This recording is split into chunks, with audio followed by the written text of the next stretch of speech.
Assalamualaikum warahmatullahi wabarakatuh. Jumpa lagi dengan channel Kupas soal matematika dan lain-lain. Kali ini kita akan mengulas kembali tentang tes intelijensia, mudah memahami tes intelijensi umum untuk ujian CPNS 2023 tentang soal cerita part 3 atau bagian ketiga. Ingin informasi terbaru? Silakan di-subscribe.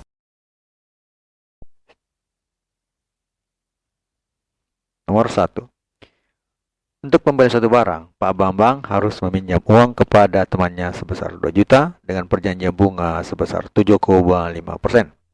Pak Bambang kemudian menjual barang tersebut seharga 2.250.000. Pak Bambang kemudian mengembalikan pinjam berikut bunganya.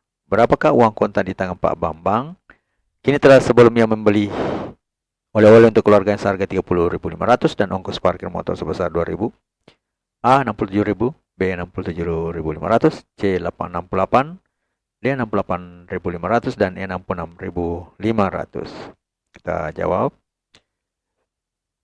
Hutang Pak Bambang adalah 2 juta tambah bunga. Nah, jadi sebesar 7,5% berarti 2 juta ditambah 2 juta kali 7,5 per 100. Tahu menjadi 2 juta ditambah 2 juta kali 0,075. Hasilnya adalah 2 juta ditambah 150.000 rupiah atau sama dengan 2 juta 150.000. Jadi uang yang harus Pak Bambang kembalikan kepada temannya beserta bunganya adalah 2 juta 150.000. Jadi bunganya adalah 150.000. Kemudian sisa uang Pak Bambang setelah bayar hutang adalah 2.250.000. Ini adalah harga barang yang terjual ya. Dikurang 2.150.000. Jadi sisa uangnya adalah 100.000 sebelum dibelanjakan. Nah, sisa uang Pak Bambang setelah belanja dan bayar parkir adalah 100.000 dikurang 30.500 dikurang 2.000. Jadi sisa uang kontan Pak Bambang sekarang adalah 67.500 atau jawabannya adalah B. Kemudian nomor 2. Dari pinggir kali hingga tiba di rumah Pak Bambang, roda penalti berdiameter 50 cm milik Pak Bambang itu berputar sebanyak 45 kali. Jika Pak Bambang menggunakan pedati kecilnya dengan ukuran roda 36 cm, berapakah selisih putaran di antara kedua roda pedati tersebut untuk menempuh jarak yang sama? Jawabannya adalah misal T adalah jumlah putaran roda berdiameter 36 cm. Jarak yang ditempuh oleh roda berdiameter 52 adalah 2 pi r, itu merupakan keliling lingkaran. Dikali 45 kan dikatakan di sini, berputar sebanyak 45 kali. Itu sama dengan 2 pi dikali 2 kali 52 ya. Jadi diameter itu setengah dari meter itu adalah jari-jari ya, namanya 2 pi r. Nah, jadi 2 pi kali 2 kali 45 kali 52 kali 45 itu sama dengan 2340 pi cm. Ya, jadi pi-nya tidak perlu kita konversi ke dalam bentuk 3,14 ya, yang biasanya dipakai.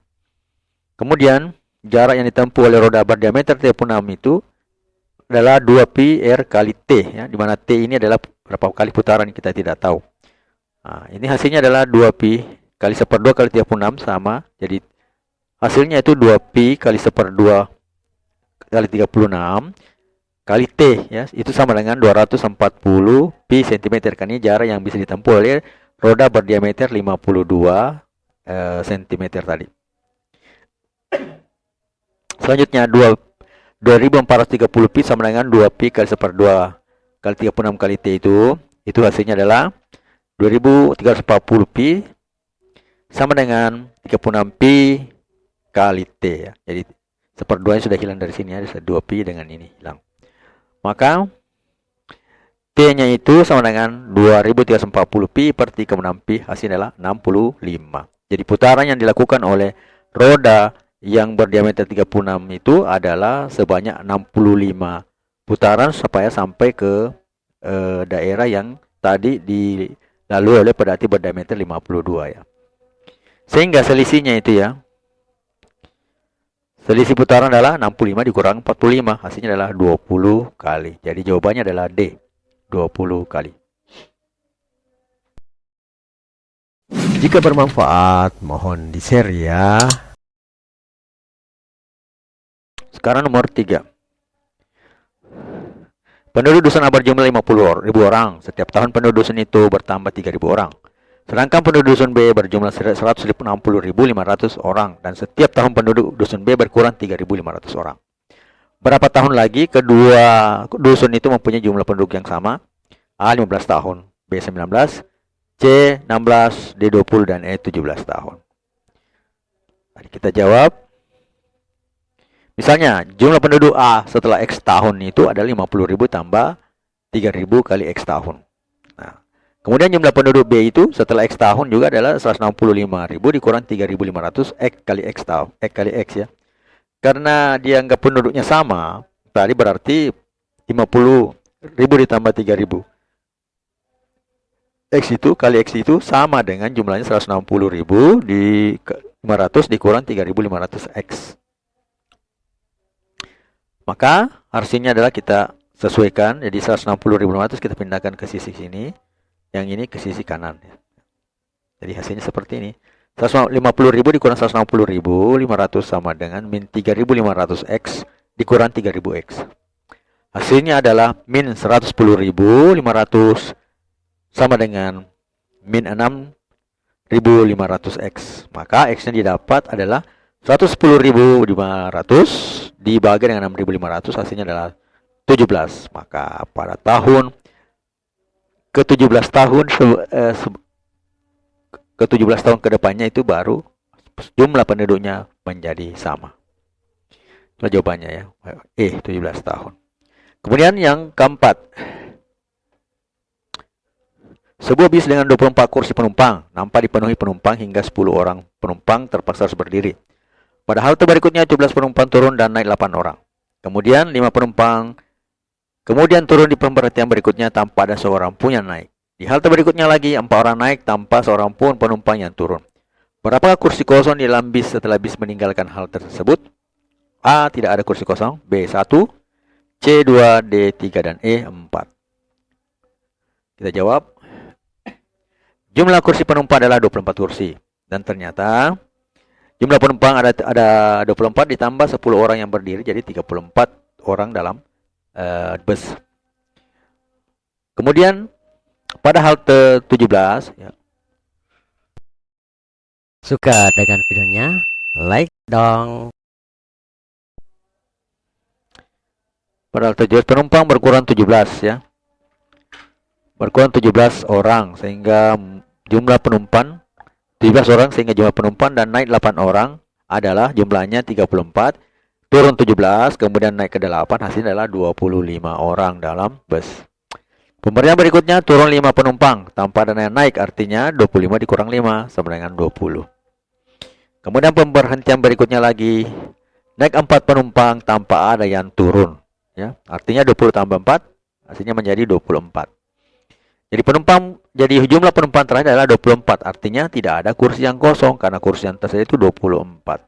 Jadi jawabannya adalah A. Tidak ada kursi yang kosong. Kemudian nomor yang kelima. Harga daging bebek hidup per ons itu 1.200. Sementara harga daging bebek goreng per ons itu 2.500. Seekor bebek akan mengalami penyusutan 35% setelah digoreng.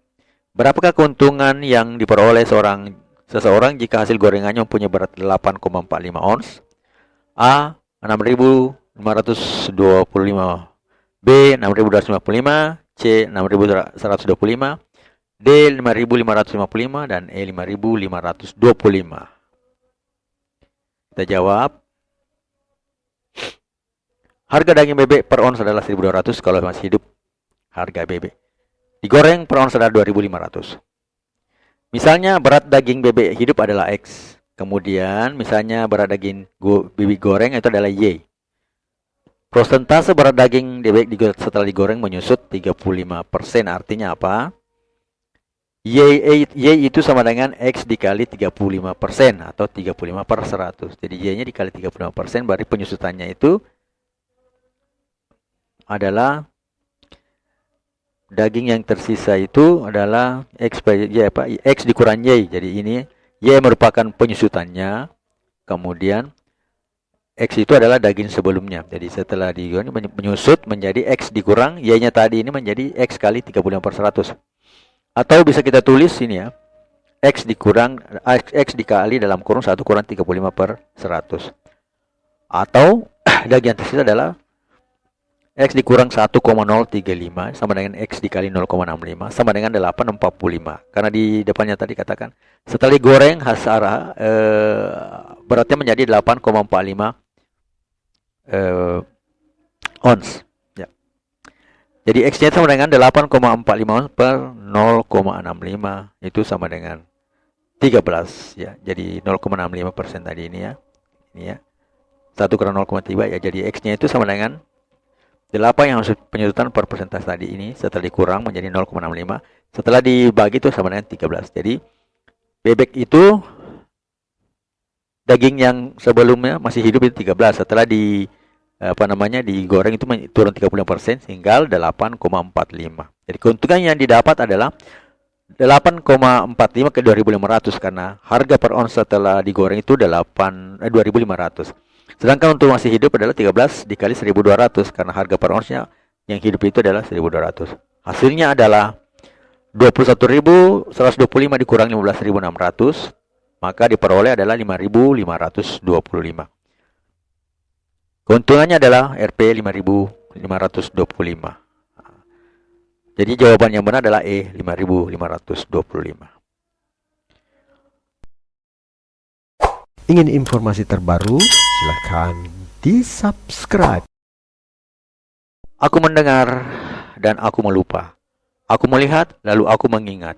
Aku mengerjakan kemudian aku paham. Matematika, Queen of Science. Assalamualaikum warahmatullahi wabarakatuh.